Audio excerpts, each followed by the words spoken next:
Oh, good. Thanks for being here. Hey, Gretchen. Hi there. How are you? I'm good. Good to see Good, you. good. Hi, I'm Liz Dorr, Whirlpool Corporation. Yeah, how you doing, Liz? Thanks for being here. Thank you. President Jennifer Runcie Cummins. I heard of that outfit. Very nice to meet you. Great to see you. Thank you all for being here. Appreciate it. Hey, team. Hello. How you doing? Good. No problems. Price of oil came down $14, so we're good. All right. Well, thanks everybody for being here, and for my colleagues that are on the screen, thank you for being here. I'm pleased to be joined by a group of very distinguished people, and particularly by the governor from Indiana, Eric Holcomb, and my good friend Gretchen Whitmer from the state of Michigan, and some of America's world leaders and most important manufacturers in the world. And Cummins, Hewlett Packard, Medtronic, Micron, Samsung, Whirlpool. And just last week in my State of the Union message, I said that we're seeing the revitalization of American manufacturing, especially in the industrial Midwest. Our economy created 432,000 new manufacturing jobs in America since we took office. And today, companies are choosing to build new factories here in the United States, when just a few years ago, they would have built them overseas. What I also said is that companies are ready to do more, a lot more, if Congress passes the Bipartisan Innovation Act. And that's why we're here today, to talk about the Bipartisan Act. We have the President and CEO of Micron with us. Sanjay, thank you for being here. Micron is looking to making a multi-billion-dollar semiconductor investment here in America, if this bill gets passed. And Dr. Choi, CEO of Samsung, is also on the screen. Thank you for being here.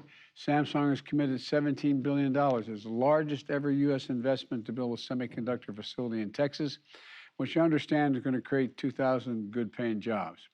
Other CEOs here are making their own investments in America, but they need Congress to pass the Bipartisan Innovation Bill. And one of the reasons we need to do that is because there's perhaps no production more important than reclaiming America's leadership and owning our future than semiconductors. You know, these semiconductors are the size of a fingertip, power about every day, almost everything in our everyday life. Smartphones, the internet, appliances, technologies we haven't invented yet on our nation. And the semiconductor was invented here in the United States of America. And over 30 years ago, America had 40% of the global production of semiconductors. But since then, something happened. American manufacturing, the backbone of our economy, got hollowed out. Companies moved jobs and production overseas, especially from the industrial Midwest. And the result, today, we barely produce 10% of these computer chips, despite being a leader on chip design and research. This puts us at the mercy of shortages and supply chain bottlenecks, but we have an opportunity. We have an opportunity to reclaim the position of leadership. And I think it's a bipartisan consensus. There's an innovation bill this innovation bill has bipartisan support in both House and Senate now. It includes billions of dollars for new incentives to produce semiconductors here in America. And the bill is not just about funding semiconductors. It includes an office at the Department of Commerce that will be tasked to monitoring and strengthening critical supply chains. And it expands programs that help manufacturers across the country benefit from our investments, particularly small manufacturers. It invests in R&D the way we need to, so we can invent and make the technologies of the future, and industries like biotechnology, artificial intelligence, telecommunications, and others we can barely imagine today, and which we're going to build a foundation for future jobs and prosperity, not just here, but around the world. So today, I'm urging the House and the Senate to work out the differences between the two versions of this bill and get it to my desk as quickly as you can. Passing this bill will do four important things. First, It'll send a message to the world that America is back in the game, open for investment, commitment, creating clean energy economy, and competing to win in the 21st century. Second, we're going to create jobs, good paying, cutting edge jobs, manufacturing jobs, many that don't require a 4-year college degree. Third, making it in America is one of the ways we can address our cost and supply chain challenges. When we build products we need, we don't have to wait, and we reduce shipping costs, and we can get goods moving faster. And fourthly, it will mean that we aren't overly reliant on other countries from risk like wars and pandemics. And I saw during the pandemic that when we needed it the most, we were a short supply of masks, gowns, gloves, ventilators, and other essential equipment. We should never be in that position again. And the bottom line is this bipartisan innovation bill will allow us to stamp more products made in America. And it's going to bolster our national security and our economic security. It matters. So let's get it done. And now it's my honor to turn this over to the governors, and then we're going to hear from the CEOs. And so, governors, I'm sure you agree with the Ohio Senator Sherrod Brown, who said, it's time to bury the label Rust Belt. Amen. Like the industrial Midwest today, you see something special is happening. Let me start with you, Governor Holcomb from Indiana. Yeah, thank you, Mr. President, and Madam Secretary. Great to be back with you again. I would just echo or underscore the points that you've made, and certainly the Midwest is no longer the Rust Belt. It is a shining buckle on that belt, and we are not just open for business, but able to do more. This innovation bill, ultimate bill that comes together, is a key part of our futures. It's a key part of a Midwestern microelectronics corridor, if you will, that has everything to do with economic development and national security for a state like Indiana. And you could probably say this about a lot of Midwestern states, but we're heavy intensive in manufacturing. Number one per capita for a state like Indiana, 5 auto OEMs, medical devices, the list just goes on and on and on. And I would just say that it's two things. One, it's been said that speed kills, and in this sense, slow speed kills. We need to get this done. We need to get it on your desk. We need to get it signed so that we can not just catch up with the competition, but lead. We know a little something about this in Indiana. We got the Indy 500, and we like to go fast. By the way, the kids going fast. The gallon of gas is down 14% today, so I want to make sure they go fast. Yeah. And I didn't mean to interrupt you. No, so it's speed. We got to get there, and we got to get there yesterday, and then also partnerships. And for us and in the Midwest, we have those talent pipelines, Madam Secretary, that we've spent a lot of time talking about. Purdue University, one of the largest engineering schools in the country, top ranked. Rose-Hulman, #1 undergraduate engineering school. So we've got a community college system that is built, the structure in place, as well as Naval Surface Warfare Center Crane with the DoD and all the research that goes into it. So the federal, the private sector, and the state governments that come together, those partnerships are in place right now so that we can get it to your desk and get on with business. I'll do anything I can do to help you if you get me to be able to drive a lead car in Indy. Write that down. You think I'm kidding? You think I'm kidding? I'm not kidding. We know you're not. No? You know. We've seen you drive a lot of cars in I Michigan. know. Oh, God, I tell think you the what. secretary's driving the pace car, by the way. Yeah, I know. I don't know, man. I'm ready. Anyway, Gov. Yeah, well, I'm really glad to be sitting here next to Eric because in the Midwest, we are proud of what we do. We work hard, we solve problems, we're not afraid of digging in, and I think this act that we're talking about is a huge opportunity for our nation. In places like Michigan, this is about creating good paying jobs. This is about lowering costs for families. This is about our national security. I know my fellow governors on both sides of the aisle support getting this to your desk so that you can sign it and make a reality. Right now, thousands of jobs up and down the auto supply chain are at risk because we're not making chips. We don't have access. But I also know my friend from Whirlpool here, also from Michigan, is going to remind me it's not just the auto industry, right? It's appliances as well. It is the smartphones, as you said, Mr. President. You know, chip shortages have impacted more than 575,000 American jobs. And in 2021 alone, automakers in North America lost production of an estimated 2.2 million vehicles, equaling 3,000 days of work. So these shortages are driving up costs, they're jeopardizing families, and increasing this manufacturing here at home will reduce supply chain delays in transportation, as well as lowering the cost of consumer electronics, et cetera, et cetera. But we also saw during the pandemic that American manufacturing is crucial to our national security. And when the whole world comes to a halt because swabs are manufactured in Italy or N95 masks are manufactured in China, it is a national security issue. So doing this important advanced manufacturing where we can stamp it made in America and preferably made in Michigan is a good thing for our whole nation. And so that's why I think it's so important that both sides of the aisle, we are here, we are eager to throw our support behind getting this bill to your desk and recognize the critical importance to the people of our states and our nation. So I'm excited to be here and eager to jump in wherever we can be helpful. Well, you know, we're old friends. You've heard me say many times, you know, out of something my dear mother, God bless her soul, used to say, out of everything bad, something good will happen if you look hard enough for it. And I think we're in a position now, we're in a real inflection point in history, not just in America, but across the world. There are going to be changes that are going to, no matter who's in charge, they're going to create fundamental changes taking place geographically, politically, economically, technologically. And, you know, 1/3 of the inflation last year was because of the cost of automobiles. And there was one reason: didn't have the computer chips. Rising prices were, you know, that's 1/3 of the inflation. And so we can solve a lot of that. I'd like to, with her permission, Liz, I'd like to go to you a little bit, speaking of Whirlpool.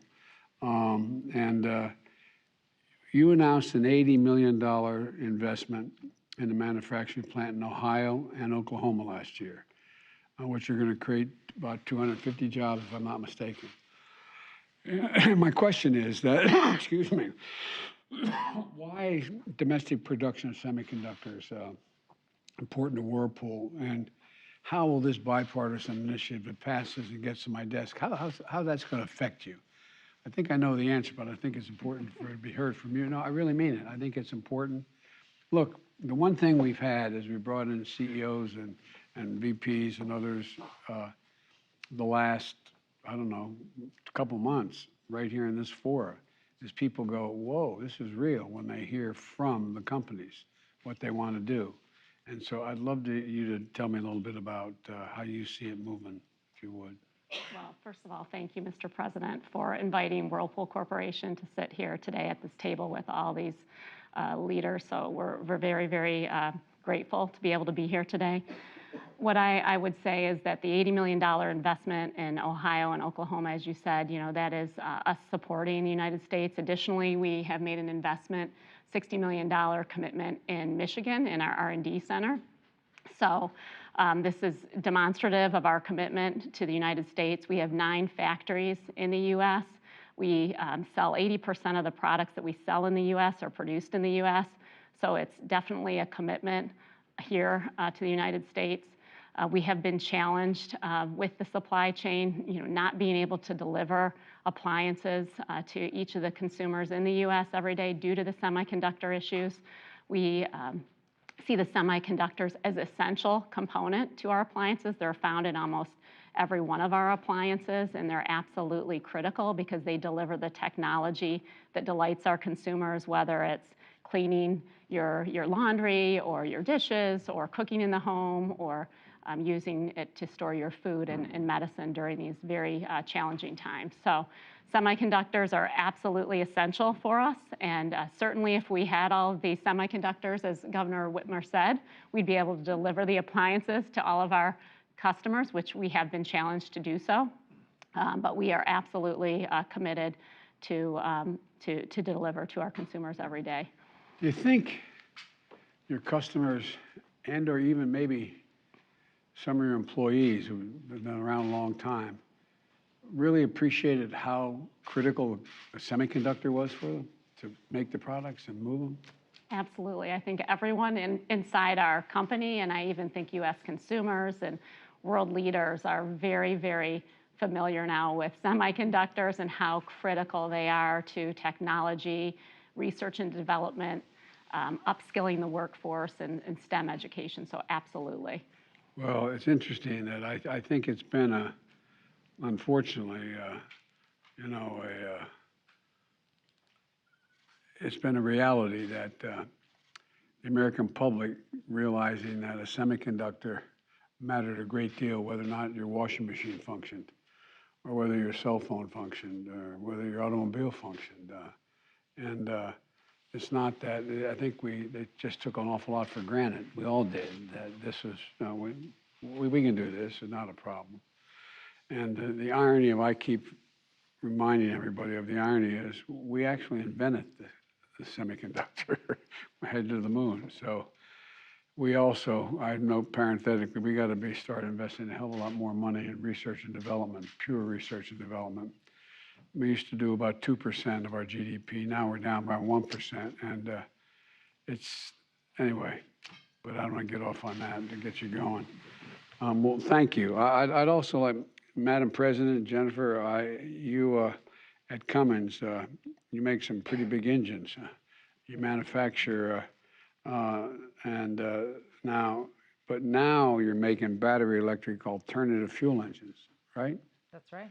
And so how has the chip shortage affected your company and your customers? And as we move toward this energy future, how can this Innovation Act, and it's a shame you have to know all about this legislation, I mean, you're running a company, but how can this act help companies like yours remain globally competitive, not just here at home? Right. Yeah. Well, first, Mr. President, thank you so much for the opportunity to speak today and talk about Cummins' support of both the domestic innovation focus of this legislation as well as funding semiconductor manufacturing. Cummins is a 100-year-old company headquartered in Columbus, Indiana. We employ 25,000 employees in the United States, and our employees are really focused on driving innovation and producing power solutions, engines, and also, as you said, fuel cell and battery electric power solutions for commercial and industrial equipment. And those applications serve some of the world's most demanding and economically vital applications. I spent time prior to my current role as Chief Technical Officer, so I saw firsthand the need for innovation. Yeah, really, the need for innovation and the power of government and private sectors coming together to focus on innovation. Cummins worked closely for a number of years with Department of Energy, a 21st Century Truck program. And in that program, we were able to advance technology and improve fuel efficiency of trucks by 50% reduction in CO2. And much of that work has now made its way into trucks that are on the road today and are benefiting society. And I think there's never been a more important time than now to continue to focus on domestic innovation when you consider the environmental and the technical challenges that we face as a society. So I think it's critically important that we can come together. Our industry and other industries are transforming how we will compete as we tackle these challenges, like climate change is changing. And so I think coming together in a bipartisan way to talk about how we drive and fuel innovation in America is critical to keep us at the leading edge with these advanced technologies and new solutions and bring high tech and manufacturing jobs to the United States in the future. So I think it's critically important. In my operational role, I've been spending a lot of time on this semiconductor issue, and it has been a real issue for us for the last 18 months.